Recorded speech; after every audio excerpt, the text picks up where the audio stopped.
Kita bercermin dengan Sri Lanka. Kita samarikan dan kita jelaskan. Kebangkrutan di Sri Lanka meminta warga Sri Lanka yang di luar negeri, para diaspora, untuk mengirimkan uang mereka ke keluarga mereka di Sri Lanka. Saking gak ada uangnya itu negara Sri Lanka. Namun 13 bank utama di Sri Lanka saat ini bangkrut. Di sini pemerintahan Sri Lanka berhutang 700 triliun rupiah atau setara 51 billion dolar ke Tiongkok yang sudah jatuh tempo. Namun APBN Sri Lanka kosong kasnya. Di Sri Lanka saat ini tidak ada makanan, di mana sebagian besar produk makanan adalah impor. Juga tidak ada fuel, bahan bakar untuk kendaraan. Juga tidak ada obat-obatan, bahkan dokter serta rumah sakit membatalkan seluruh operasi kesehatan karena tidak ada obat-obatan. Tiap malam listrik mati di 90% wilayah Sri Lanka. Yang terjadi di Sri Lanka bukan hanya krisis ekonomi, namun ada yang lebih besar, yaitu krisis kemanusiaan. Yang jadi pertanyaan, bagaimana semua ini terjadi?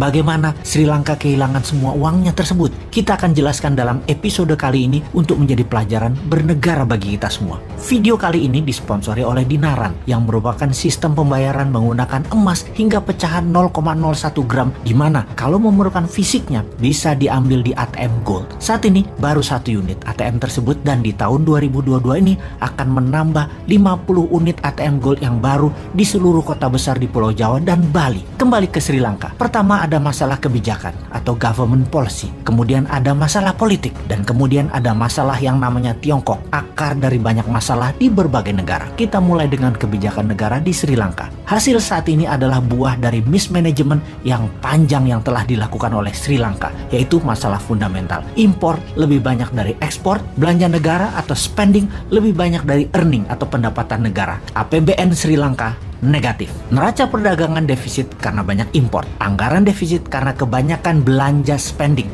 Ini juga disebut dengan double debt atau hutang ganda, di mana ini juga biasa disebut dengan resep sukses untuk bencana ekonomi sebuah negara. Cara Sri Lanka menyelesaikan masalah defisit tadi salah kaprah, yaitu dengan malah menambah hutang. Hutang Sri Lanka saat ini 111% dari GDP, alias lebih banyak hutang dari jumlah barang produksinya. Lebih parah lagi, di saat ekonomi sulit di tahun 2019, Gotabaya Rajapaksa yang terpilih jadi presiden di Sri Lanka waktu itu menjanjikan pemotongan pajak untuk menarik simpati masyarakat pada kampanyenya. Efek dari hal itu semua di tahun 2019, rating Sri Lanka menjadi negara pariah atau setengah negara gagal. Apa yang terjadi kemudian? Investor meninggalkan Sri Lanka besar-besaran. Lalu Gotabaya buat lagi blunder.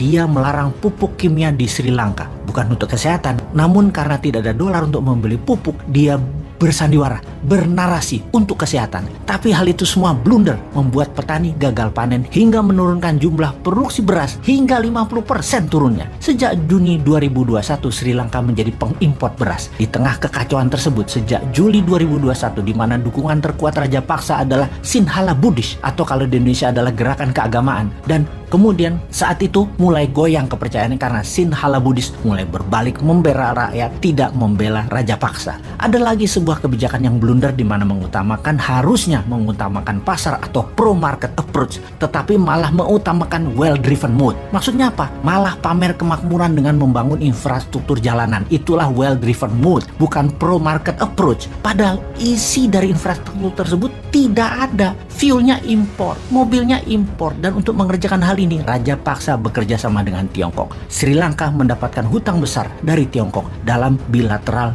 debt. Sri Lanka mempertaruhkan ekonominya di tangan Tiongkok. Benar sih, Tiongkok kirim uang Tiongkok.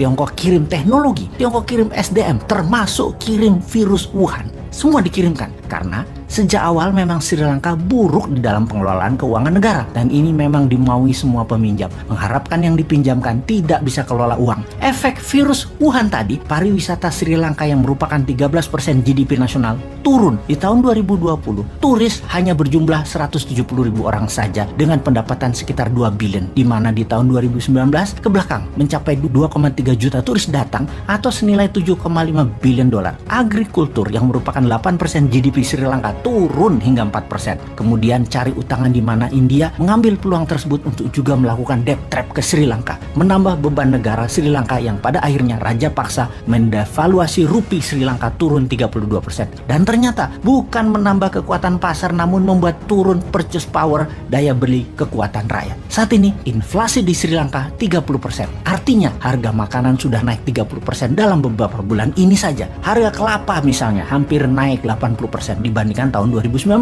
Harga bawang naik 100% dalam 2 tahun ini. Harga beras naik 90%. Harga ayam naik 55%. Yang terjadi di Sri Lanka kalau bisa disimpulkan, inflasi tinggi, hutang negara tinggi, tidak punya cadangan devisa, serta mata uang yang turun terus nilainya. Setiap hari yel-yel masyarakat go gota go menggelegar seantero Sri Lanka. Berapa sih cadangan devisa Sri Lanka saat ini? Hanya 1,9 billion US dollar saja. Hanya sedikit lebih banyak dari kekayaan selebgram dan seorang model Kylie Jenner yang berusia 24 tahun tersebut. Saat ini Sri Lanka perlu uang untuk memberi makan 22 juta penduduknya, memberi keamanan dan membayar hutang negara. Saat ini untuk membuat muter ekonomi Sri Lanka perlu dana sejumlah 20 billion dolar. Siapa yang mau meminjamkan pada saat jaminan keamanan bernegara dan kelolaan negaranya amburadul seperti itu? Semoga ini semua menjadi pelajaran buat kita.